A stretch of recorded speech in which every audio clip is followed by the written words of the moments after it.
And we're live. Hello, everybody. Hey there. Welcome to today's webinar. Today's webinar will be on uh, our enterprise framework and how you can set it up and how you can build React Native up to 20 times faster in the cloud.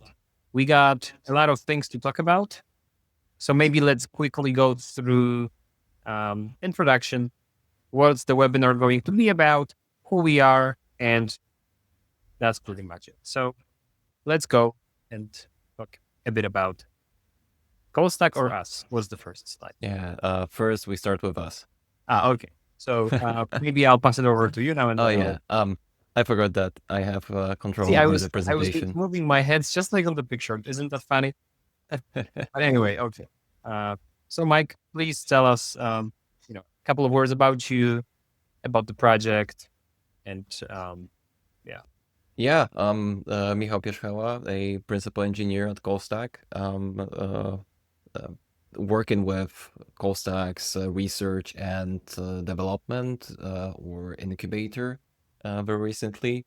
As a part of that, I'm fortunate to work on the new framework for React Native, which we call React Native Enterprise Framework, which will be the subject of this webinar. And with us is also Mike. Yeah. Thank you. Hello, everybody. I'm Mike, CTO and co-founder at Callstack.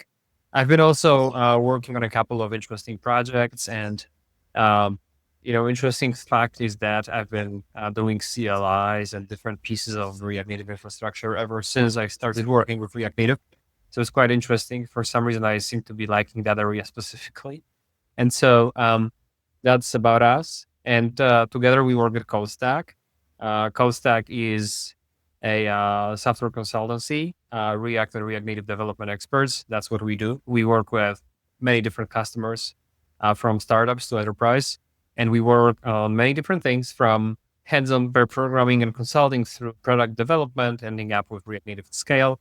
So adapting this for bigger apps, for enterprise customers, where we either start with existing brownfield applications, so native applications where we integrate React Native to it, or some other cases. And the enterprise framework, like the name suggests, uh, it's not really just for enterprise customers, but it's really for big applications. And we decided to create it based on our work with customers like this. We see common patterns, common challenges, and many times similar improvements or things we can do to make their life easier and their builds faster. So we decided to create React Native Enterprise Framework.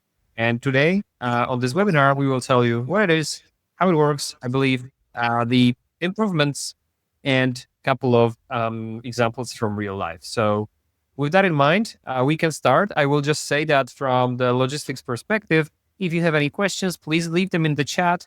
We will try to answer them as we go. Let's try to make this interactive. Let's try to make it fun. And for everybody else, if we don't answer your question on the channel, we will follow up with you. If you end up being interested in the enterprise framework as well, feel free to reach out either to me or Mike. We will be sharing our emails and contact information as we go. With that in mind, Yeah.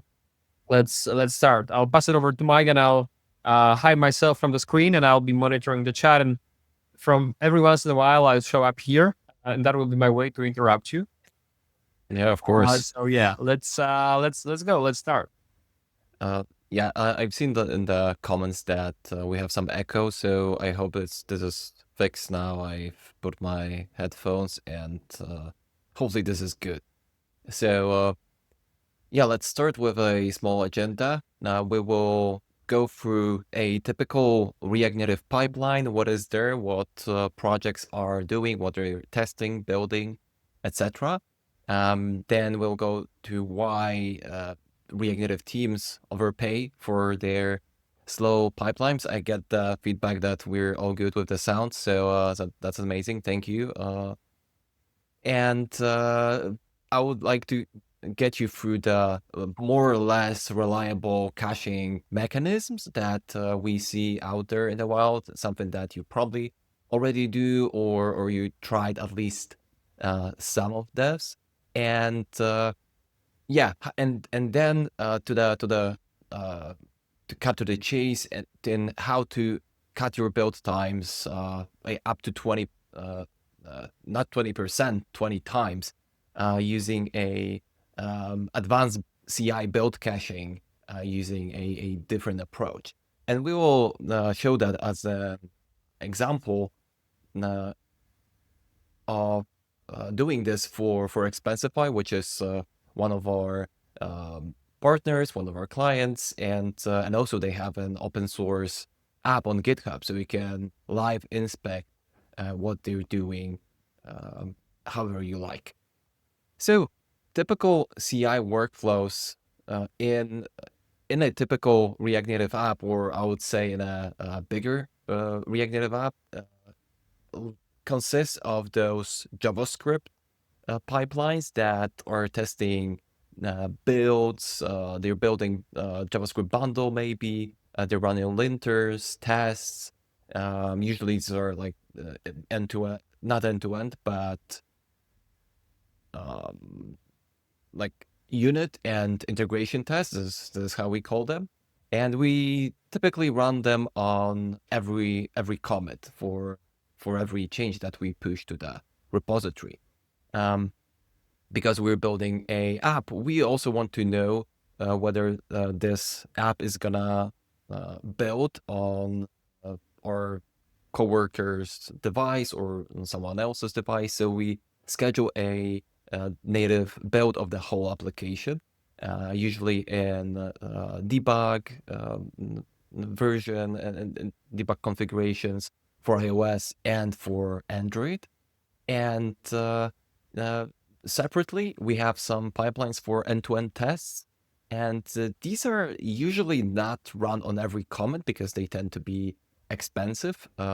We occasionally see them being run on every merge to the main branch, or on a nightly basis, or even scheduled manually a couple of times a day or in a week.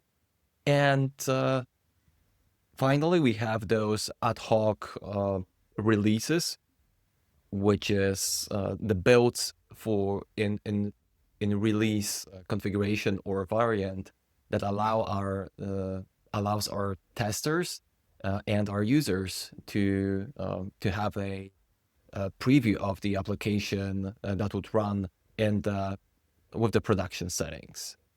So a debug pipeline would work more or less like this. On the first run, we'll have a setup, which will do Node, Xcode, Ruby. This is iOS pipeline specifically. And subsequently, we have to install JavaScript dependencies. We have to install CocoaPods. And then we can proceed to this iOS debug configuration build with Xcode.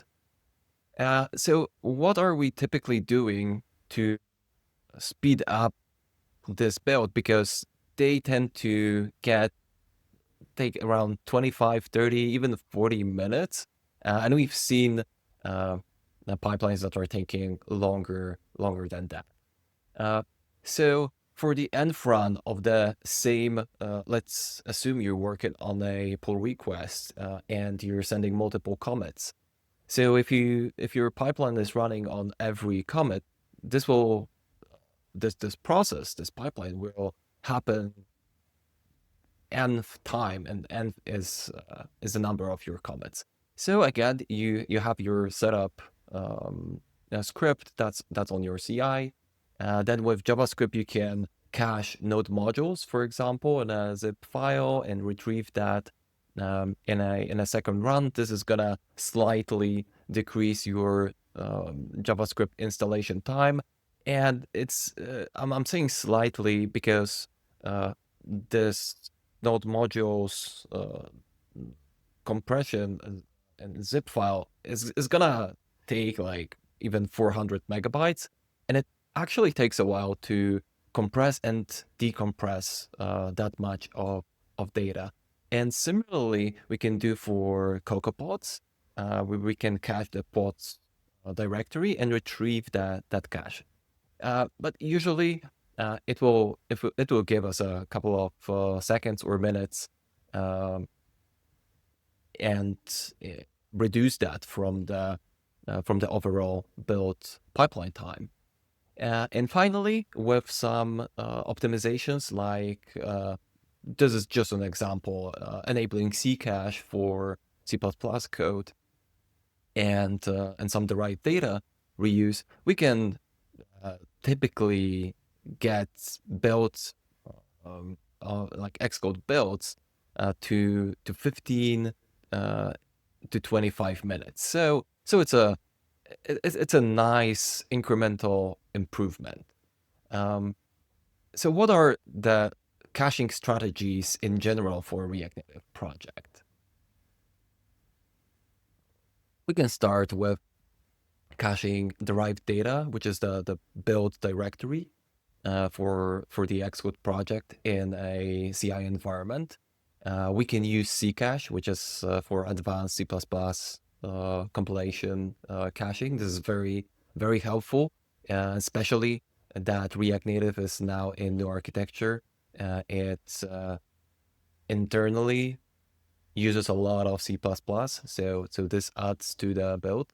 We can split our app into frameworks or modules, some smaller parts. This is rather a optimization for those native iOS or Android projects. We typically don't do that in React Native, or we're doing that in the form of encapsulating our logic of our app in the form of packages through CocoaPods or SPM, for example. And as a part of that, we can have precompiled dependencies. There are even projects that are pre-compiling React Native, which can significantly speed up your Xcode or Android build. What else? We can reuse our CocoaPods. This is the optimization that we've seen in the example.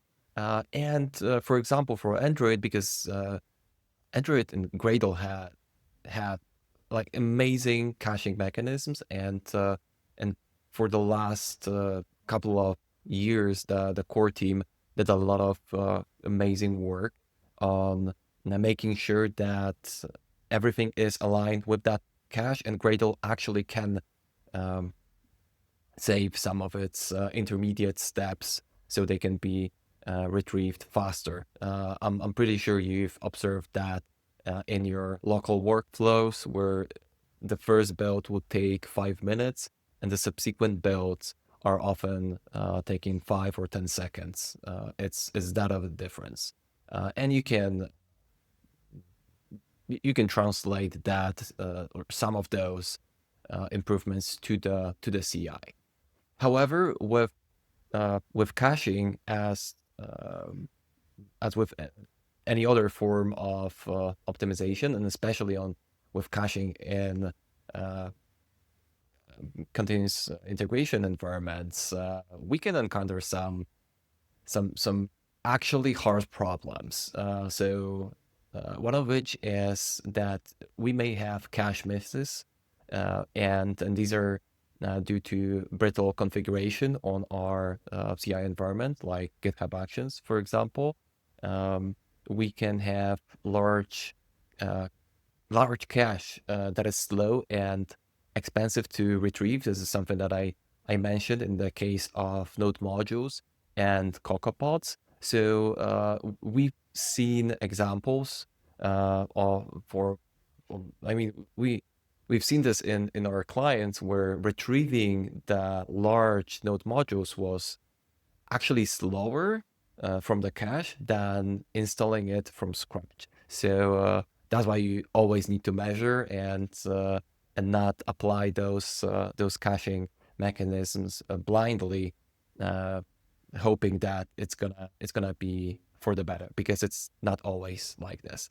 And last but not least is that caching can introduce a non-deterministic behavior between the builds, and this is especially painful because it may make it harder to debug some of the some of the problems that you may encounter on CI. It may turn out that these problems are nowhere else, but just because of that cache, because of some corrupted files or some or some other mechanisms that some other processes, for example, that may write to the same cache. So this is typically not that of a big deal on CI, depending on the containerization that they're doing.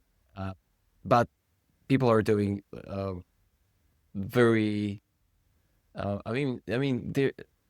Developers are very creative in terms of how they want to store their cache. So sometimes this cache can bleed to other builds, and that causes problems. And also it's those non-deterministic builds or flaky behavior for building or for testing is one of the reasons for which Expensify as a engineering organization disabled a lot of caching somewhere in the past because it was counterproductive for them. So what if I told you that up to 90% of those of the builds that are happening on your React Native projects are only JavaScript builds? This is only JavaScript related changes. So we run those surveys internally once in a while, and we figured that somewhere between 70 to 90, or even more than 90% of the projects of the changes that are happening in the project are happening in the JavaScript space. And this makes sense because with React Native, we're building with JavaScript and we're orchestrating that JavaScript so it produces a native, fully native application. So what we can do with that information, what if we could avoid native build altogether 90% of the time, instead of relying on those small incremental wins that we get from some really advanced caching techniques. So let's let's go back to our typical CI workflows in React Native, and we can notice that only the JavaScript part, the first pipeline is JavaScript build. The debug iOS and Android builds is a native build, so we could get rid of some of that. For end-to-end tests, we're also running those native builds so they can run on test devices on farms, and the same for ad hoc release builds. These are also like there's also a potential to avoid a lot of building here. So at a glance, we can see that there's quite a potential to do less work and in a shorter amount of time. And this is one of the reasons that we created the React Native Enterprise Framework. And at this point, I hope that all of you are familiar with this new framework that we built, that we're building for React Native. It's now open source. You can access it at rnef.dev or on Callstack's GitHub, codenamed RNEF, which is the abbreviation of the React Native Enterprise Framework. And why we've to give you a bit more of a context on why we're building that framework, and then later to what it is, maybe to those that that don't know what's inside. So some time ago, back in like very early days of React Native, Mike, our co-host here, created a project called React Native Package Manager, or RNPM, which was a entry point and like first, let's say, original framework to React Native. You really like the And name. yeah, I mean, this was it was Or- pretty descriptive. But this So is this, by the way, when Mike presented this, I will just say like this is probably one of those moments where you really want to focus. When I saw this for the first time, I was like, this is probably the cleanest explanation of how we got there. And when people ask us about like what it is and how it fits the whole process, this tells it all. So I'll just let you start from scratch. If you could maybe start again, because I know how important is it to flow smoothly from the beginning. So I'll just mute myself now, so we yeah, can this start is from the this is beginning. fine.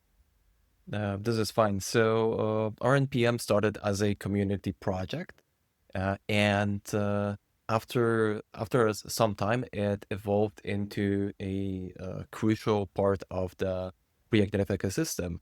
So the React Native team figured that it would make sense to pull this into the core of the framework, and then they codenamed this React Native CLI, a global package that you used to install in your in order to develop React Native. And then some time passed, and it turned out that uh, React Native wanted to be a bit smaller, a bit leaner. There was this initiative called Lean Core initiative, and the React Native CLI was one of the first projects to get outside of the core of React Native, so that uh, the library itself could focus on its small core that was then being rewritten to new architecture, and uh, uh, and that's how we got React Native Community CLI, which at Callstack we've got for maintenance. So since like 2019 or so, I think that was the year. We started to maintain this project, and it was a really good time for the CLI experience in React Native, as we could quickly release new features and new bug fixes independently of the React Native schedule, which at the time was uh, way less frequent than it is today. And at the same time, we had Expo, which started as this fat client code, now Expo Go, and it offers some really nice experience with all the native libraries included inside. And that was also one of some critics for Expo, that included a lot of the native code that was not used um, by the final product, final application. But soon later, Expo introduced a concept of CNG, or continuous native generation, and instead of um, positioning themselves as Expo versus React Native, so you'd build either Expo or React Native, they wanted to be like a layer on top of React Native library. So instead, it's Expo and React Native. Uh, that's why we have this, and this is what we having today with Expo. It's this additive ecosystem where we could add Expo modules, Expo updates, Expo services, and finally Expo CLI, which would be the entry point to the whole ecosystem. And over there, React Native is, not the whole world. We have this big brother called React that is 10 times bigger of a project and community. which even earlier started with this concept of um, React being really good for single page apps or for server-side rendering. And while React Native was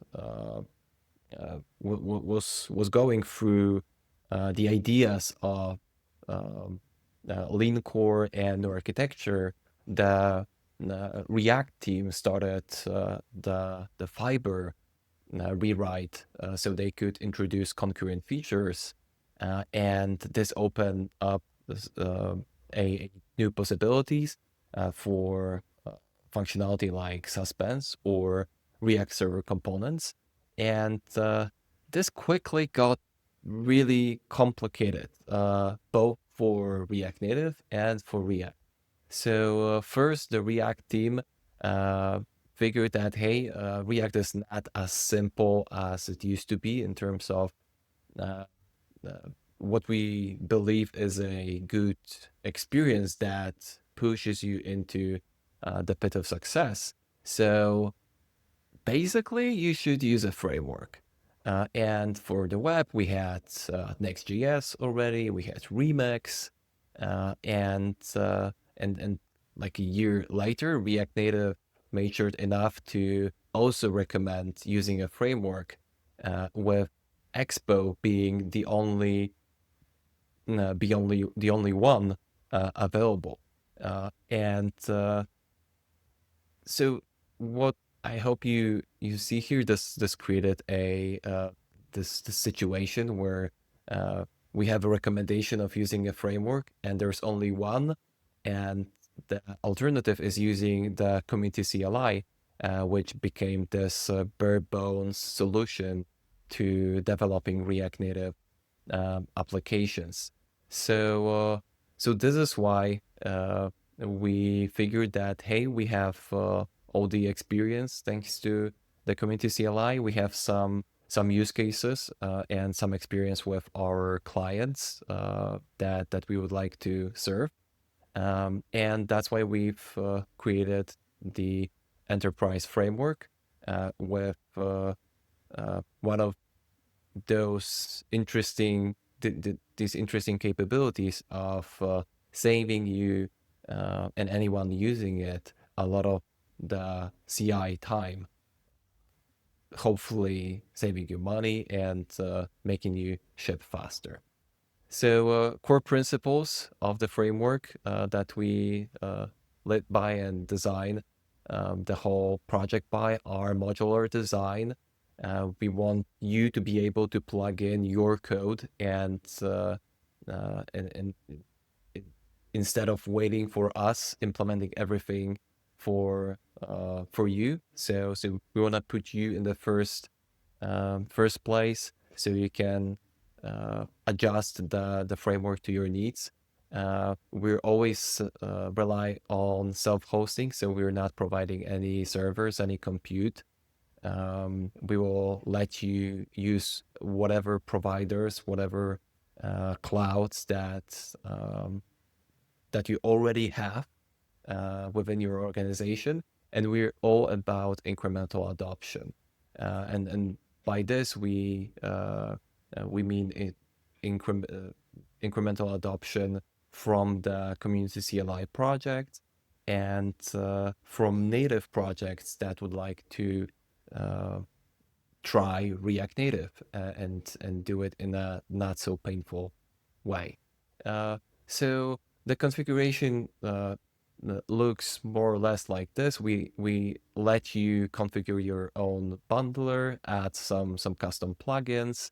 We ask you to define platforms that you're using, and by default, we're injecting in new projects iOS and Android platforms that you need to explicitly define because we treat all of them equally. And we have this concept of remote cache where we allow you to define a remote cache provider, uh, which is the place where you can store your native build artifacts, which is those IPAs or APK files that you're building with Xcode build and Gradle, and that you can share with your coworkers or with your future self. So the remote cache is something that is currently supported for GitHub Actions, and you can build on that interface to implement virtually any storage mechanisms that you have access to.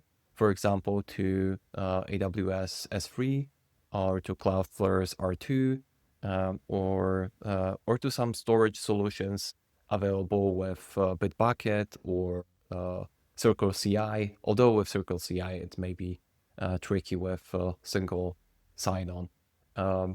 So essentially, we give you, all the power to implement some stuff yourself in case we're not delivering it on time for you. And we're designed for incremental adoption in a way that you can start from the point where you're a native application, and in a brownfield way you want to adopt React Native. So we give you some good tools with our new framework, and this is like first class experience.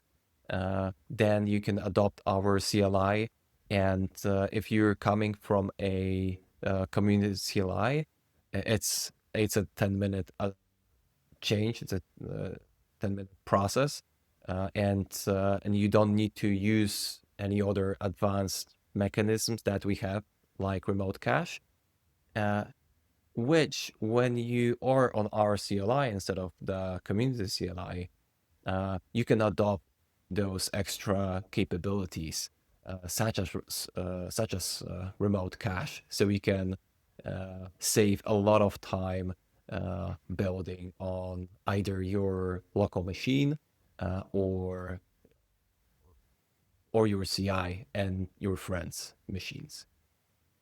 So I would like to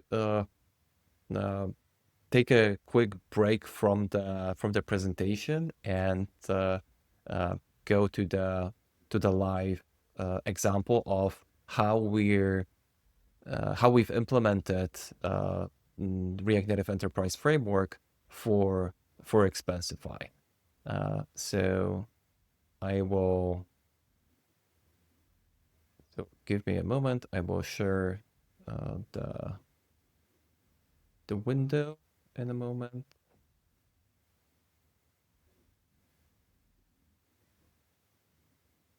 Yeah, and Mike, let me know if we're visible now. Yes, everything is looking good. Yeah, okay. So please go, and then after we finish the demo, there will be probably a lot of questions. So we will go through them, and if that, we will just talk about some of the things we know were relevant on the previous Q&A. So I'll put you back full screen again, and let's do this. Yeah. So what we see here is the Expensify app on GitHub. So it's accessible through github.com/expensify/app. You can go there right now if you like. It's a public repository. There's no lock here. And inside we have two actions, two workflows that we're interested in, which is remote build Android and remote build iOS. This is the pipeline that is running React Native Enterprise Framework, and we can see that in the form of using this action. So it's hosted on Callstack Incubator /Android, and for iOS, it's virtually the same. We have some standard setup. This is like very project specific. Checkout setup node, which is building installing dependencies. And similarly, we have this Callstack incubator now /iOS with specific version, which is hashed. And what we see here, for example, for Android, is that we have those over 400 workflows, and let us come here. So these workflows are like, these are probably some lightweight jobs. So this takes 1 minute, 1 minute, 1 minute, 1 minute, 1 minute. These are pretty fast. So let's see what's inside. Inside we have a build debug and development debug. So locally, Expensify uses this development debug for local development as well. And what we have here is this RNEF remote build Android job that is running this Callstack incubator iOS job or action, and this is a predefined GitHub action that we share with you that you can use, that has everything set up for you to build a RNEF project inside your project. So you can see it's very concise and very easy to use, hopefully in your project as well. So enterprise framework is calculating a hash. This is done thanks to expose fingerprint package, and that we configure a little. And when we scroll down, we see that our action found a related artifact with a name, development debug, some hash here. This is the size. These are some data on this artifact, and there is also a URL for you to download. And we can actually do that. So we're in the Expensify repository, and yeah, what happened now is that we're running a build script. It's running enterprise framework under the hood, and it found a local cache. So this is because I've already run that in the past. We see the Metro server running here, and we have the emulator open in a separate window. So we can also remove some local cache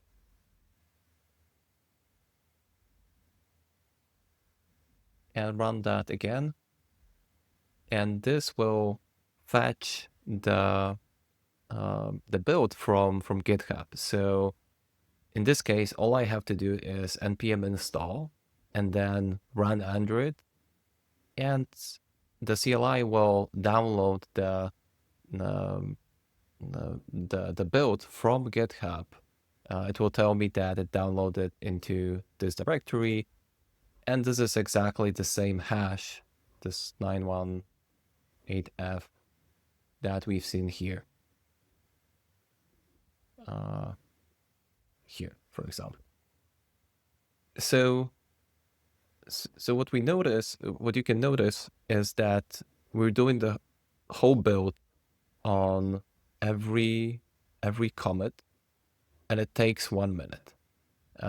And what's weird about it is that typically a Android build on CI is not taking 1 minute, not even 2 minutes or 10.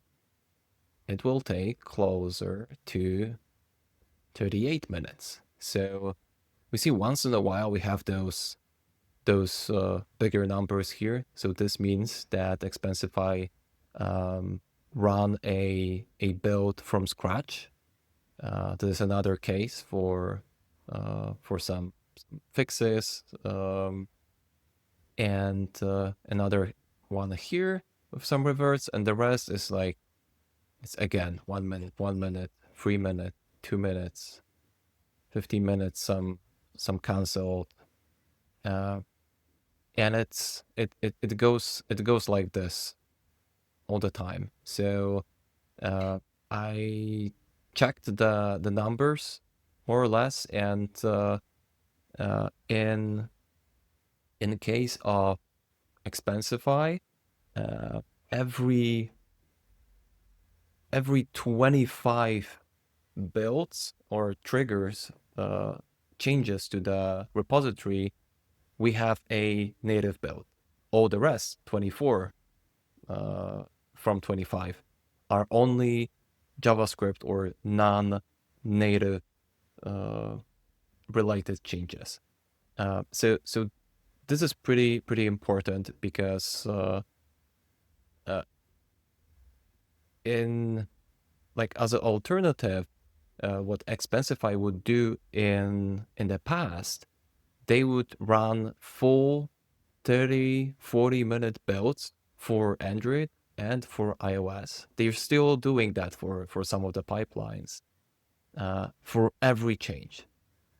So now, instead of doing 100% time for 40 minutes, they went to, oh, we're building that once every 25 builds, and the rest is 2 minutes. So in most of the cases, we're going from 40 to 2 minutes. It's like 20x improvement for a single pipeline, and this quickly adds up in a project like Expensify, where there is around 60 jobs related to building Android or iOS in any given day.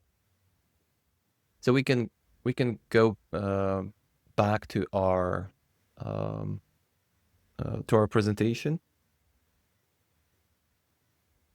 and yeah, Mike, if you could turn off my screen sharing.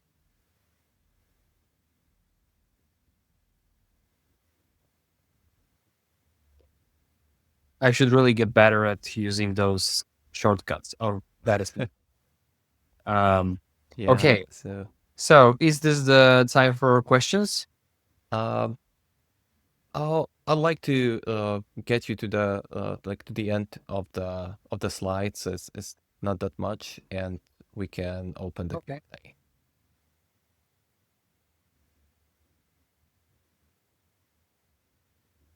Yeah. So we're back to the slides, and yeah, to show this, all of this to you in numbers. We went from 100% of actions that are triggering builds to 4%. This is 1 in 25. We went from, for every 25 builds, went from 16 hours to 90 minutes of compute that we're using on GitHub Actions, which is around 10x of an improvement for the whole operations. And this is because we have the fixed cost of 40-minute build, and for the rest of 25 or actually 24 builds, we spend around 2 minutes on installing dependencies and calculating the hash to determine whether to spend extra 40 minutes building or not. And in case of Expensify, who are running macOS and Linux runners, on a span of the month, for only the debug iOS and debug Android builds, their monthly bill from GitHub is smaller, is 20 times smaller, goes from around 6K to $317. So it's quite an improvement. And again, there's still a lot of room for more gains here. because we can still optimize their release builds and turn on the reuse of the end-to-end tests and end-to-end performance tests as well. So taking it back to our example, we have those debug builds that are checked.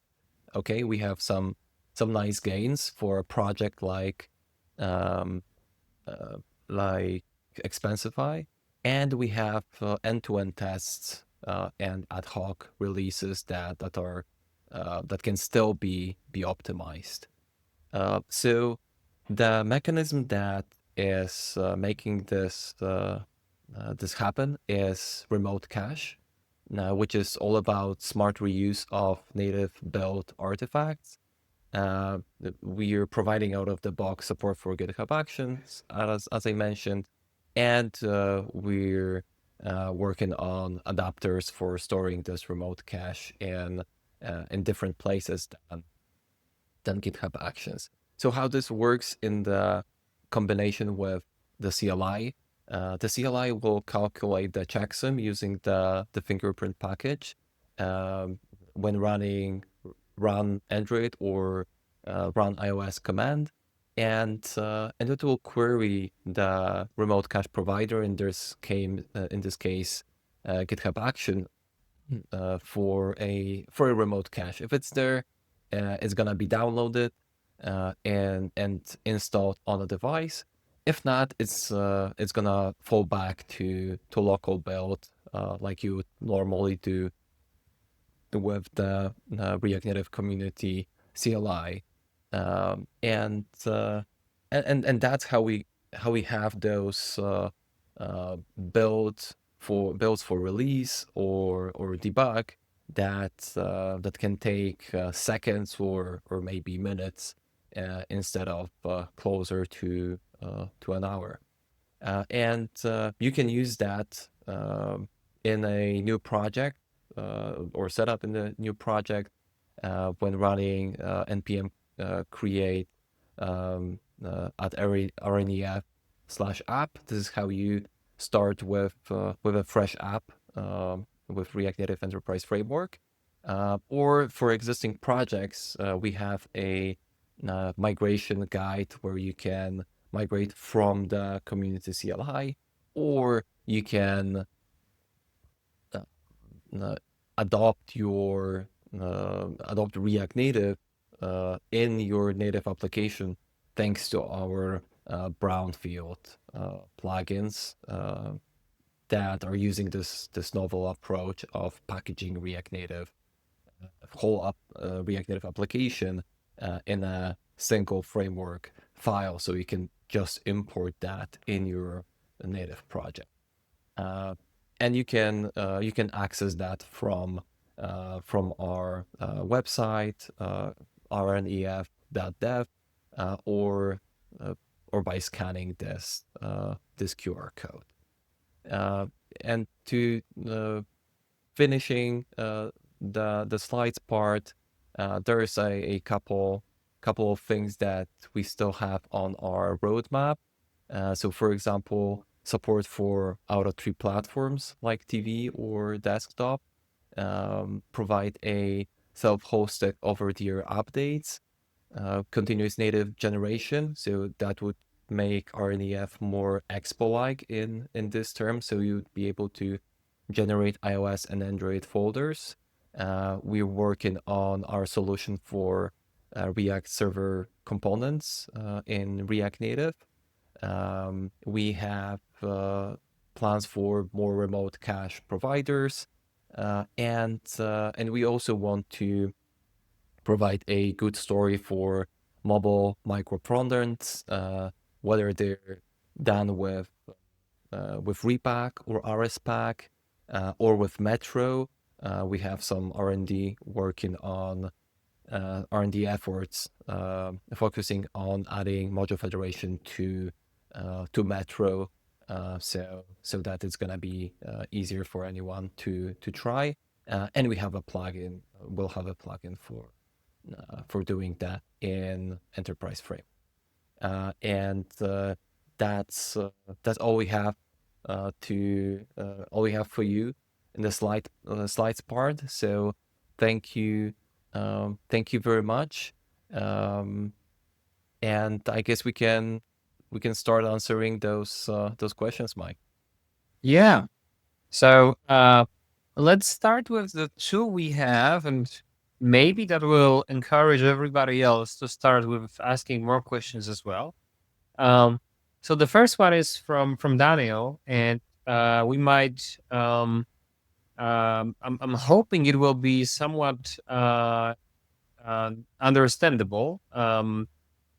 The question is it possible to combine the enterprise framework with JS update side when released? Now, I don't know if that question is about adding RNF and OTAs after you release your application, or it's more about sending the update after you released your app build with RNF from the beginning. I guess these are two different use cases. Um, Maybe we can briefly answer both, I guess. Although Yeah. I So think you will, yeah. yeah, I think we can assume it's about over-the-air updates. So currently, there's no built-in solution for over-the-air updates with Enterprise Framework.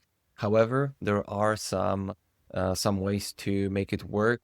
There is, for example, a community project called Hot Updater that has a official support for React Native Enterprise Framework, and we would like to either build on top of that project or recommend this as a, let's say, blessed solution for over-the-air updates on your infrastructure, because we're all about self-hosting. If you don't want to self-host stuff, you can use Expo updates, which you should be able to include on top of RNEF without too much issues, unless you're doing brownfields. Then it's not yet compatible without some patches with our packaging approach, but that's gonna be fixed as quickly as Expo adopts a new way, like migrate off app delegate, basically, which is very, very tied to their infrastructure. Yeah, and with that, you'll be able to push your JavaScript changes directly to your users without updating the app on the App Store, of course. Awesome. So next question is about and Daniel, please let us know if that is answering your question properly. If not, we're happy to follow up. The next question is about GitHub Actions. Is it only available for GitHub Actions? And in this case, they're using Microsoft Team Foundation Server to build and run pipelines. And the question is, can we run it in a self-hosted environment like this, or maybe the other one? Mm-hmm. Yeah, so the whole concept is designed around your use case, where you'll be able to or you're able to self-host this however you like. So with the concept of cache provider, we're giving you an interface that you can implement, and you can, for example, copy our or reference our GitHub Actions plugin to implement those CRUD operations on the storage that you have access to, um, and build on top of that. So you can build that internally for yourself, or you can even expose this as a open source package if that's something that you like. And one extra thing I would like to maybe disambiguate is that the get out of the box GitHub Actions support it's actually two things. One is that we're providing a full GitHub action that is running all of the commands for you. And second thing is this small layer of remote cache provider or GitHub GitHub provider specifically that is responsible for downloading or querying or deleting stuff from the GitHub GitHub Actions registry or artifact storage. Yeah, that's really cool. Thank you.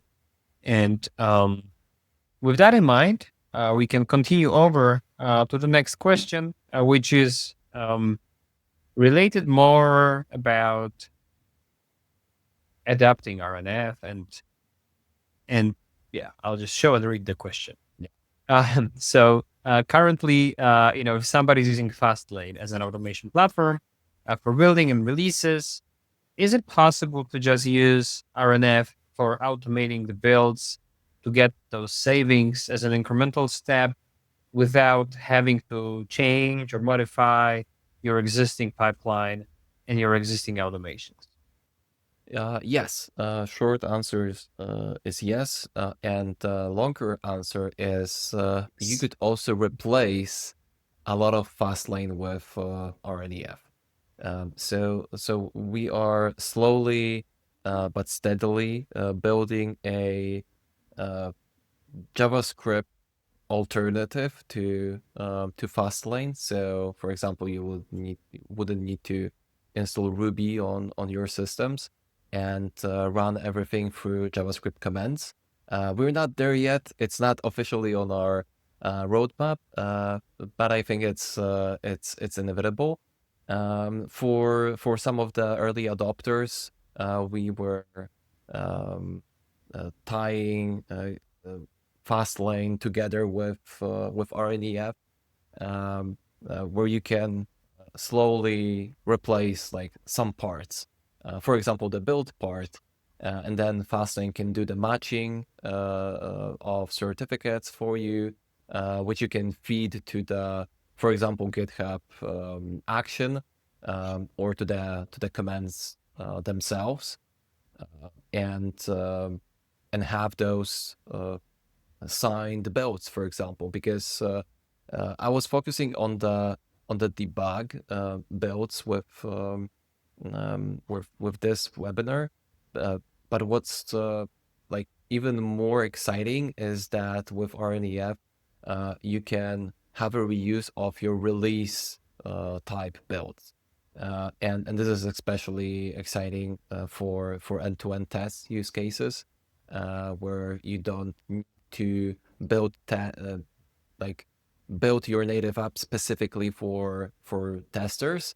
The end-to-end pipeline could reuse the build that is already there, and it supports full signing on iOS and on Android.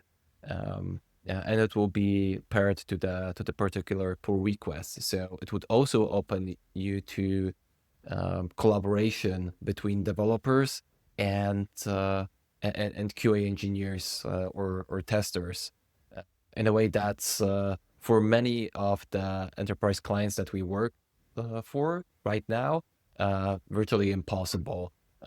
Testers would need to wait for developers to release some updates in batches and only then test, go back, developers apply changes. So this creates this long feedback loop. And with this build reuse, you can make this feedback loop tighter on the pull request basis. Yeah. Looks like that's all, which is awesome because we always do those webinars in an hour and it's 59 minutes and 7 seconds. So we got exactly 50 seconds now to wrap it up, which is insane. Yeah, we What I- started a bit earlier. yeah, later. but it's already an hour from that. Yeah. What I wanted to say is that, RNF is an open source project. It is on our GitHub. So you can try it yourself. You can set it up yourself. We are more than happy to help you with that. And we are more than happy to hop on a call with you and help you implement it, as a sort of per programming way of us getting to learn more about people using the framework. So if you are considering using RNF or you're looking to improve your build performance, we are looking for feedback from you because we want to make it better and we want to influence the roadmap. I'm sure Mike will have some other things to add, but I wanted to wrap it up from my side by saying that we are looking forward to getting your feedback and trying it out, and we Yeah, can help you with that. yeah. Feedback is one of those most important things that you could give to us, and we would be tremendously grateful for you giving it a try, because the project is still in its early phase. We just open sourced it last week or so, and and we were building this for you. We were building this for us as well, and for our developers. That's how we started. But it's only because we believe that there's always more developers that have this those similar use cases that we have, that have those similar challenges. They find themselves in smaller core teams that are supporting bigger feature development teams that are building those features, for example, and they're struggling with um, CI or builds taking 20, 30, 40 minutes, which is very painful for quick iteration of the project. And that's only one of the reasons why we're building that. So we've built that for a couple of our clients today, and we hope that there is gonna be hundreds of other companies that will find value in this project. And because it's open source, we're making whatever it takes to make it as easy for you to try, and that so you don't need to, you know, migrate everything or replace everything to try out our solution. Um, yeah, I won't make this webinar any longer. Thanks everyone for coming, for listening to our updates. I hope that the Expensify's case was an eye opener for some. When I crunched the numbers recently, this was actually quite surprising, and it's not everything. It's only like first step. So you can take Expensify as a small, I mean, a medium to big company. They're not that big company, but they have a lot of engineering capacity with the way they work through open source. So it's an amazing example of that you can actually inspect yourself, and that you can see what incremental adoption means, how we can uh, enable more and more developers or more capabilities, more pipelines to take advantage of this framework. Yeah. So thank you very much.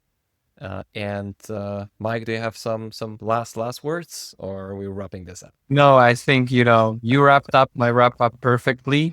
So we won't be making this any longer.